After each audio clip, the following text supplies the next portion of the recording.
오늘은 제가 여러분들한테 A, B, C, D 룰을 말씀드리겠습니다. 모듈이란 말 참 많이 써요, 우리가. 모듈이 도대체 뭐냐? 독립된 덩어리라고 생각하시면 됩니다. 질문이 어려워.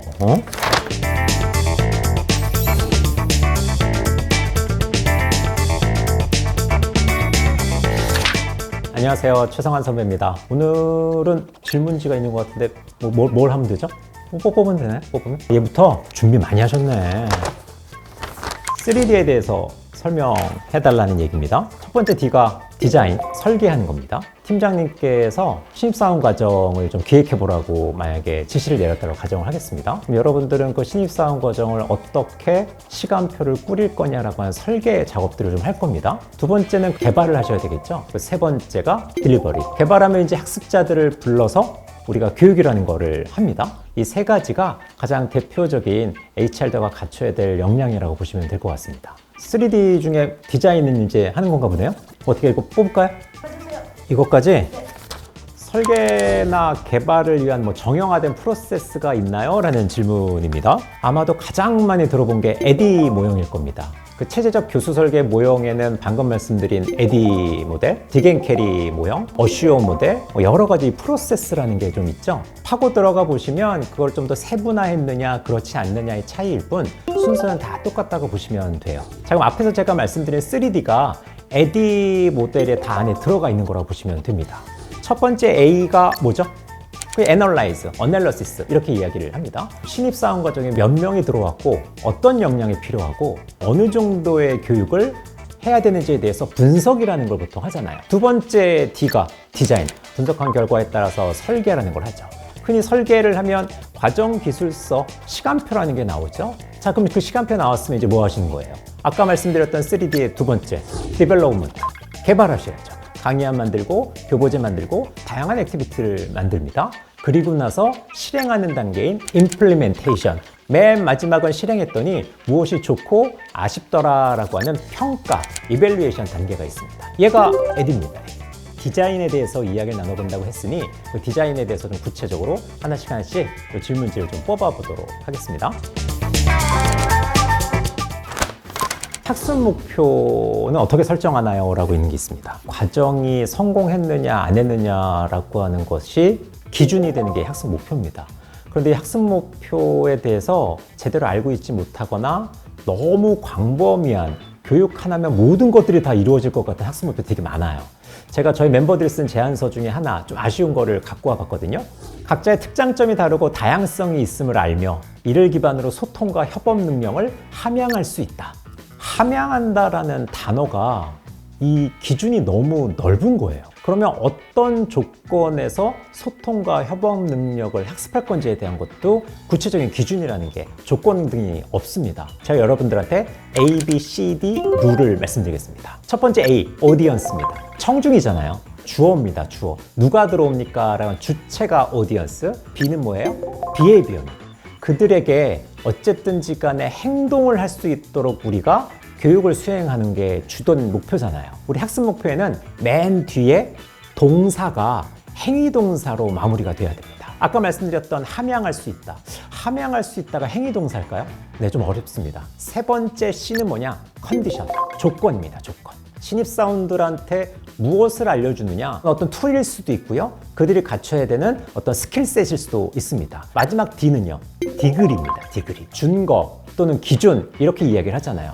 이들이 신입사원 과정을 이수하고 난 다음에 어느 정도 실력을 갖췄는지 안 갖췄는지를 판단할 수 있는 기준 정도죠. 문서 작성 능력을 신입사원들한테 가르쳤다고 가정을 해보겠습니다. 첫 번째 A, 신입사원은 비헤이비어가 동사니까요. 문서를 작성할 수 있다. 그런데 우리는 어떻게?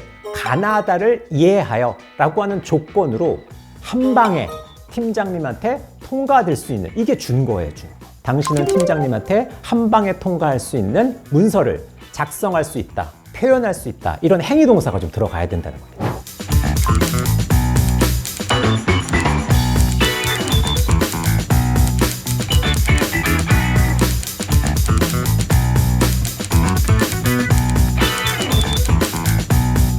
학습 목표 기존에 작성했던 것들 이제 검토해 보십시오. 가장 많이 우리가 쓰는 게 습득할 수 있다, 체험할 수 있다, 학습한다? 이게 달성이 됐는지 안 됐는지가 좀 애매합니다. 범위가 너무 넓습니다. 체험하면 끝인가요? 행위동사 자체가 학습이라는 단어는 어울리지가 않습니다. 기억하십시오. 학습 목표는 ABCD입니다. 질문이 어려워. 학습 방법 때문에 어떻게 보통 구성을 하나요? 강의라고 하는 것도 학습 방법이고요. 실습해 보게끔 하는 것도 있고 서로 간의 케이스 스터디, 토의 또는 영상으로 학습하는 이런 여러 가지 학습 방법들이 좀 있다라고 보시면 됩니다. 첫 번째, 내가 생각하는 학습 방법이라는 게 효과적이냐? 두 번째, 우리에게 편성된 시간은 어느 정도냐? 그리고 마지막 세 번째가 학습자 수, 규모가 어느 정도냐 되느냐에 따라서 우리 방법을 다양하게 활용해 볼 수 있을 것 같습니다. 추가로 최근에 코로나 이슈 때문에 학습 방법이 더 다양해졌습니다. 비대면으로 상당히 많이 교육이 이루어지고 있고요. 미디어를 어떻게 활용하느냐가 아주 중요한 역량이 됐죠.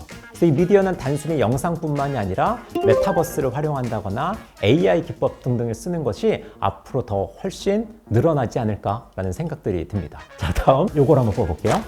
과정명, 모듈명을 어떻게 네이밍하는 방법이 궁금하다. 과정명은 이게 무슨 과정이다라는 것도 명확히 알아야 되고 조금 호기심을 유발할 수 있는 이 이름도 되게 중요할 것 같거든요. 얘를 어떻게 네이밍하느냐에 따라서 이게 무슨 과정이지? 이거 재밌을 것 같은데 라고 하는 것을 느낄 수 있게 하는 것들이 중요해서 예를 들면 우리 회사 같은 경우에는 조직개발 과정에 변화 공감 또는 링커스에서 링커스 과정 이런 식으로 해서 서로 간에 어쨌든 공감이 팀워크에 중요하다라는 것을 네이밍하는 이 과정들이 있고요. 요즘엔 또 시즌제가 많이 유행을 하잖아요.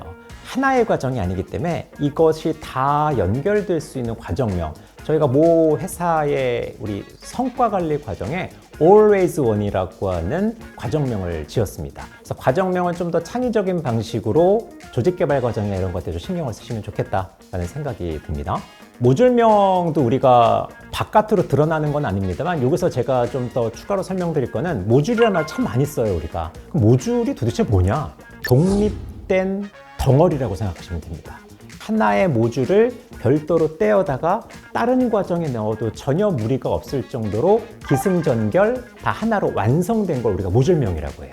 그래서 이 모듈명은 30분도 독립 모듈이 될 수 있고요. 한 4시간 과정을 하나의 모듈명으로도 할 수 있다. 이렇게 이해해 보시면 좋을 것 같습니다. 얘도 되게 중요한 거예요. 과정 설계 후에 개발에 문제가 생겼을 때 어떻게 하나요? 라고 하는 거. 제가 앞에서 말씀드린 전통적인 과정 개발 모형이 뭐였습니까? 에디 모형이었습니다. 에디 모형. 에디 모형에 디자인하고 나서 오케이 그러면 나왔으면 이제 개발 하다 보니까 이상해요. 잘못된 것 같아요. 그럼 어떻게 대처하느냐? 당연히 앞으로 가야죠. 디자인으로. 이때 왜 이렇게 설계했었지? 잘 모르겠으면 다시 또 앞으로 가야죠. 어디로? 분석 단계로. 중요한 거는 에디가 됐든 디겐캐리가 됐든 이거는 대부분이 선형적인 모델이에요. 근데 세상은 복잡단하기 때문에 선형적일 수가 없어요. 분석과 동시에 설계가 이루어지면서 개발은 있는 것들로 하고 바로 실행 단계로 넘어갈 수도 있다는 거죠. 하나의 단계에 너무 올인하지 마시고 이런 선형적인 모델에 너무 매몰되지 마셔라. 이 말씀을 좀 드려보고 싶습니다. 과정 시간에 따른 프로그램 분배 방법? 8시간 과정이 1개 모듈로 되기도 하고요. 극단적으로는 시간별로 잘라서 8개 소모듈로 되기도 합니다. 중요한 거는 독립된 소모듈이라고 이야기를 했잖아요. 기승전결이 있어야 돼요. 이거 왜 하는 거야? Why? 뭘 하겠다는 거야? What? 그럼 어떻게 하는 거지? How? 이거 하면 뭐가 좋은 거야? 라는 if. 이 구조가 보고서에도 똑같이 들어가고요. 과정을 만들 때 똑같이 들어갑니다. 따라서 1시간이든 8시간 모듈이든 모든 모듈에는 이 why, what, how, if가 돌아가는 구조로 만들어지면 된다. 한 가지 더. 우리 학습 목표 이야기 했었죠. 모듈에는 학습 목표가 하나 또는 2개가 달성될 수 있는지 그걸 한 번씩 살펴보시면 좋겠습니다. 과정 설계가 마무리됐을 때 최종 아웃풋은 무엇인가요? 설계 다 하면 뭐가 나올까요? 시간표가 나오겠죠. 그 안에 모듈명, 그 모듈마다의 내용, 그 내용을 어떤 학습 방법으로 몇 분이나 몇 시간 동안 한다가 있는 게 이 과정 기술서라고 합니다. 과정 기술서라고 하는 거는 아주 세세하게 할 경우가 있어요. 저희가 여러 차수를 한꺼번에 운영을 할 때면 여러 강사들이 투입되어야 되기 때문에 그분들한테는 더 자세하게 기록이 돼야 됩니다. 또는 고객사에 따라서 위에 보고를 하는 팀장님의 성향에 따라서 분단위로 할 때도 있습니다. 그래서 이 과정 질서는 하나의 딱 정해진 포맷이 있는 것이 아니라 전체적인 계열을 보여주는 정도와 세부적으로 나눠져 있는 과정 질서 이렇게 되어 있는데 저희가 보내드리는 이 샘플 한 번씩 보시고 아 저렇게도 하는구나 참고하시면 되겠습니다.